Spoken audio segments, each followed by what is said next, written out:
Hey guys, welcome back to the channel. I'm the TMax. I make videos about language, culture, and travel.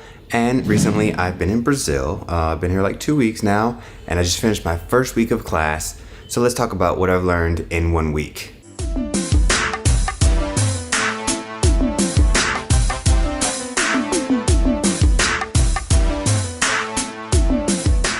So after 1 week, I think I understand enough to know what is happening, but the when, why, where, and how, those are the pieces that I'm still learning the words for. So that's a step. Yeah, first step. Yeah, I got what down. Yeah. And also I had my first dream in Portuguese last night. The whole dream wasn't in Portuguese, but just a part of it was. So yeah, I'm starting to dream in the language. This is good, just that this immersion is working, I think. So let's talk about all the things that I have been learning. First, the expression bom dia literally means good morning, not good day. So you can only use it in the morning.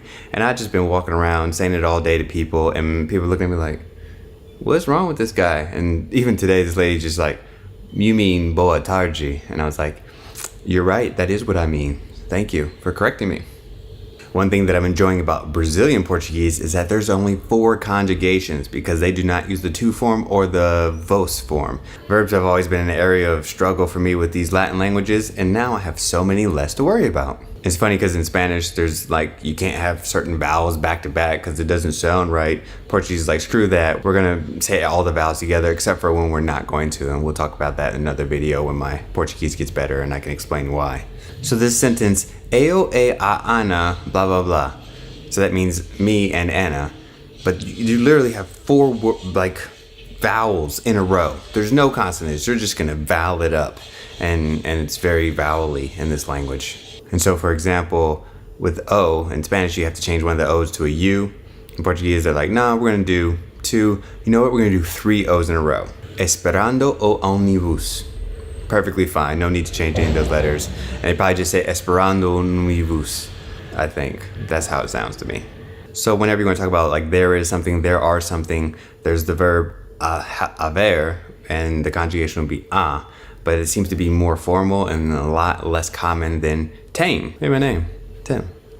So I get used to the number 1 being masculine and feminine in other languages, but Portuguese takes it to another level. They said, you know, not just number 1, but number 2 is also going to be masculine and feminine. Dois or duas. And this also includes 21, 22, 21, 21, 22, 22, all the way up to 90. And you know what? Let's just keep it going. When we get to the hundreds, we're also going to make each of the hundreds. So, 200 or 200. And you just all the way up through the hundreds. But when you get to thousands, then it becomes normal again. And so WhatsApp is the preferred method of communication here, and they say they will zappy zappy. I just like the way that sounds. Okay, let's talk about how some of these words sound. So again, when I read these, like I mentioned in the other video, I'm like, oh, Spanish, Latin language, French, Italian, like they all read the same and you can usually figure it out. But when they start saying it, you're like, wait, hold on, what? So the letter H normally at the beginning of a word is just gonna be silent. You won't pronounce it, like other languages. But then when you put it after a consonant in the middle of the word, then it takes on a Y sound. So melhor, for example, or maña, or español. And so you know the letter L, when you say it, can you see it? Your tongue touches the top of your mouth when you say the letter L. In Portuguese, when it's at the beginning, yeah, you do that. But when the L is at the end of the word, that tongue just never connects to the top and that sound just stays open. So I'd say Brazil in English, and they say Brasil. It's like the tongue wants to touch, but it never does. So it's like, animal. And I'm exaggerating a little bit for the sake of the video. So the letter D is all over the place. When you have DI, no matter where it is in the word, it's G. It sounds like G. So Gizer, for example. And then when you have DE and it's either the end of the word or it's just the word like of, it's G. But then if the DE is followed by a consonant or other sounds, then it becomes de. The verb to have to, dever. So yeah, you gotta be flexible here. So the letter T is exactly like the letter D in the sense of when it's followed by the letter I, it changes the sound completely no matter where it is in the word. So at the beginning of a word like tive, like I had to, or if it's at the end of a word like uma mentira, TI is always gonna have this chi sound. Then TE, when it's at the beginning of a word and it's followed by another sound, it's t sound, like the verb ter. ter, right? But when the te is at the end and there's not followed by a sound, then it becomes chi or che, depending on who's saying it. So realmente. And then some people don't even say a sound. They say realmente. It's just like, oh yeah, we're just gonna not just pronounce it at all. Like, what? Those are letters, say them. So with negation in Portuguese, when you're just saying a verb and no, you can either say now say or say now. Like, the order doesn't matter. It's okay for any verb as long as you're just using the verb and the negation. But then if there's a sentence, then the negation has to come before the verb, like normal. So the verb andar means to walk, but sometimes it means to ride. And it also means floor when you're talking about buildings, but later when we talk about false friends, we'll get into that one. So this verb andar is very interesting because you andar a pé, which means to go by foot. You can andar a bicicleta, which means to go by bike. And you can andar de carro, which means to go by car.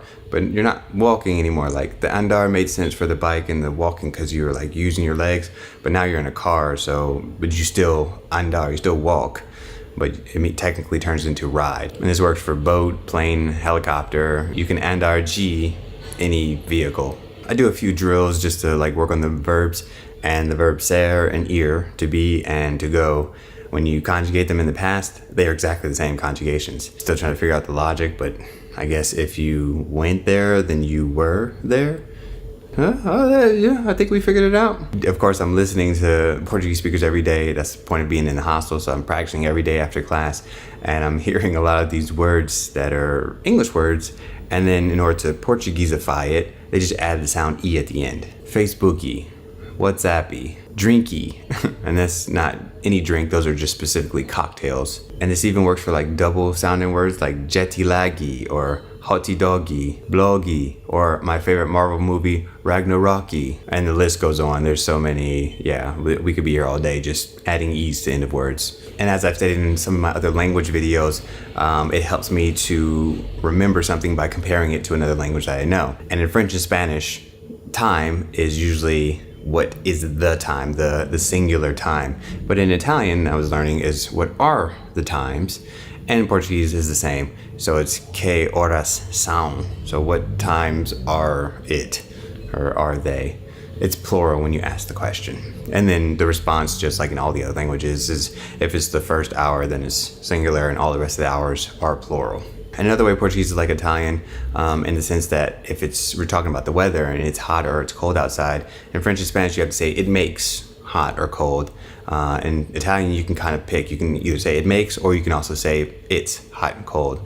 And in Portuguese you only say it's hot or it's cold. Está frio, está quente, I think, or está calor. Oh yeah, I don't know. If you know the answer to that, put a comment below. Help me with my Portuguese. Thank you. And so I'm also coming across some times where Portuguese is the only language doing whatever it wants. Actually, I'm coming across a lot of that, but I wrote down a few examples. So the word bottle, in Spanish, botella, in French, bouteille, in Italian, bottiglia, and in Portuguese, well, it's actually all four of those, even including English was the same. And then Portuguese was like, you know what, garrafa. And everybody else is like, wow. Even the English speakers got that one. And so when you're talking about a telephone, it rings. So in Italian, squillo, which means to ring. In French, telephone son, so it sounds. In Spanish, el teléfono está sonando, also like it's making sound. And then Portuguese was like, you know what? No, the telephone is touching. O teléfono toca. I don't know who is touching, maybe our ears. It's touching our ears with noise. There we go. Man, we're figuring out Portuguese together. I'm enjoying this. Thank you. And then, of course, since I'm trying to make these comparisons all the time, I'm finding instances where all the languages are different, and it's like they just didn't talk at all, and they're like, we're gonna do all these differently. In Spanish, las comidas. In French, le repas. In Italian, I pasti. And in Portuguese, as refeições. And so in English, we sleep on a pillow, and in Spanish, it's almohada. In French, oreille. In Italian, cucini. And in Portuguese, travesseiro. I think I'm saying that right. And whenever you want to watch a movie, in Spanish, you would mirar. And in French, you would regarde. In Italian, you would guardare, and in Portuguese, you would assistir. And so now we have to talk about false friends, false cognates. Yes, I mean, like every day I'm like learning a new false cognate, mostly Spanish false cognates. Matter of fact, there's only a few English. Let's look at those first. Hobo. This means robbed, not a homeless person, which would actually be o vagabundo. Gelo. This is ice, not jello, which is gelatina. Faca. Yeah, this is knife, not anything else. So whatever you thought that was, it's not. It's knife. Just, yeah. And then the word pasta doesn't mean pasta in Portuguese. It actually means folder. And the way to say pasta is massa. I had one in Italian. It was aperto. And I was thinking, oh, like aperto, which means to be open. No, aperto means it's close. And so to be open is aberto with a B. Okay, so let's look at this list of Spanish. Pelo or pelos are not hairs unless you're talking about an animal. It's actually for the. If you want to say hair, then it's cabello. Cadera is not hip, it's a chair. And if you want to say a hip, it's quadrille. Quadrille. Can't pronounce the L. Quadrille. Tesaura is not a female thesaurus, it's scissors. I don't think there's a word for female scissors in any language. Peli is not a movie, it's skin. If you want to say movie, it's filme. Mala is not bad, it's a suitcase. If you want to say bad, it's huim. Polvo is not dust or that thing that you throw, it's octopus. If you want to say dust, it's po. Apellido is not your last name, it's a nickname. If you want to know a last name, that's your sobrenome. Manga is not manga, it's mango. If you want to say manga, it's manga with an accent. Via is not a way, it's a receipt. If you want to say way, it's camino. Morar is not to die, it's actually to live, but like somewhere. If you want to say to die, it's mujer, which is not a woman. Molière is how you say woman. Acordar is not to agree with, it's to wake up. If you want to agree with, it's concordar. Chico or chica are not boys and girls. They're actually checking items on a list in the first person and the third person verb. So chico, una lista, you, he, she, chica. If you want to say boy or girl, you can say moza or mozo. Violon, which is not a violin, but a guitar. And if you want to say violin, it's violino. Pepita is not a seed, it's a nugget. And in Spanish, you can use pepita for nuggets as well, but they're also seeds. If you want to say seed in Portuguese, it's semente. Coger is not to take or to grab, or a curse word in Mexico and Argentina, it's to run. If you want to say take or grab, it's pegar, which is not to stick to something. It would actually be colar if you want to say to stick to something. It's like 2 for 1 false friends in there. And leyenda is not a legend, it's subtitles on a movie. If you want to say legend, then it's lenda. Jeito, which is more of a written false friend because it doesn't sound at all like the Spanish one, doesn't mean challenge like it looks like it means. It actually means straight. If you want to say challenge, then that's desafío. Ligar doesn't mean to flirt, but has a similar meaning. It means to connect. If you want to say to flirt, then that's flirter. Tampa is not a city in Florida, it's a lid or a cover. If you want to say the city in Florida, it's still Tampa though, in Portuguese. Grasa is not like fat on your body, it's actually grace or something that's free. It can be grasa. If you want to say fat like on the body, it's gordura. Okay, and these are like false friends in the sense of they do mean what it means in Spanish, but then it also has another meaning that could be completely different. So like we talked about, andar could mean to walk, but it also means to ride, and it also is a floor in a building. It's like the first andar, second andar, instead of piso in Spanish. Tremendo, like in Spanish, means tremendous, but it also is the verb for shiver. So if estoy tremendo, I'm shivering. Like we mentioned earlier, asistir is to watch, like a movie, but it could also mean to attend something as you would in Spanish. Café da mañana. It technically does mean coffee in the morning, and it could be a coffee in the morning, but this is the word for breakfast. Academia can technically be like an academy somewhere, but normally it's used to refer to a gym. So instead of gimnasio, it's academia. And the way they use it is fazer academia. You do gym. You do gym. Burro, when you hear it, sounds like an owl in Spanish, burro. But when you read it written, it's burro, which is the same in Spanish. It's a donkey. And we'll finish it off with some interesting words and phrases that I've learned, like valeo, which means thanks. Beleza, which means cool or good. It also means beauty, but most people, if they just say beleza, it means cool, good. Oi, that just means hi. Which is really weird because, you know, in England, like, oi, mate. I think it's more of like a, hey, get your attention. Nigagori is a Brazilian cucumber. Cochilo, yeah, it's not a knife because we know what that is. It actually means a nap. I don't even know the verb that you use with it. If you know the verb that you use with this word, write in the comments below. Let us all learn. La. I said it twice because it's not just la. It's not lan, it's la. The A with the accent is sound. And it's wool. It's just a really weird sound to make, especially in the middle of a sentence. And then you just try to keep going like it was a normal word. Pois não. It literally translates to then no, but it means yes, of course. When you're talking about the color of an object, you say preto. If you're talking about the color of a person, you say negro. So in French and Spanish, you would carry clothes, and in Italian, you indossare, whatever that means. But in Portuguese, you use clothes, usar roupa. And this means to wear clothes, if I didn't make that clear from the French, Spanish, and Italian. Nossa. You might know this from a song.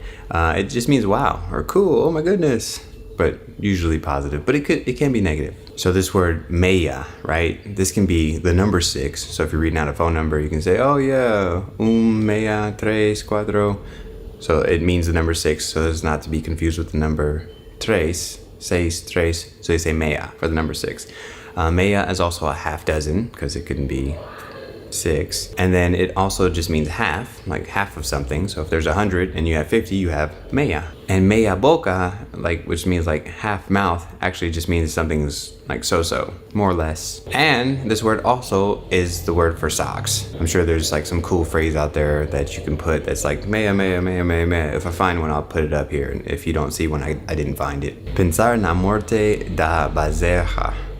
This expression is kind of like to have your head up in the clouds, and it just means to daydream. So if you're ever thinking about a baby cow dying or a dead baby cow, I don't know exactly how it translates. Anyway, pay attention. Chovendo canivete. And so we have this expression in English, it rains cats and dogs, which is weird. It rains pocket knives in Brazil, so be careful with that one. And because, you know, we enjoy confusing people in our languages, the Portuguese have decided that they're gonna use the same word for grandma and grandpa. But one's gonna have an accent that you'll have no idea is there unless you see it written. So yay for avo e avo. Jiboa na lagoa. This is my new phrase du jour. It just means like I'm chilling. I'm good, I'm cool, just relaxed, it rhymes, so it's fun to say. So people's like, hey, how are you? And I'm just like, it's all good in the lake, because lakes are good. In the last video, we talked about no. Doesn't mean no, it means in the. And estranjero means foreigner. So the expression no extranjero does not mean in the foreigner. It means abroad, actually. So if somebody's studying abroad, they are in the foreigner. Nossa, you've watched this whole video. I just want to say valeu for sticking around for the whole time. That's really beleza of you. Hopefully you were not pensando na morte da bezerra the whole time and you actually learned something. If not, jiboa na lagoa, no problems. So if you thought this video was mea boca, feel free to give a like and subscribe. And I will continue to be no extranjero. See you in the next one. Okay. Sounds. I gotta look this one up. I don't even know how to say this one. Legenda is not a legend. It's something else. And now this is. Ooh.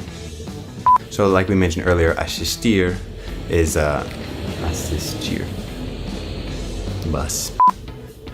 That's right. Yep.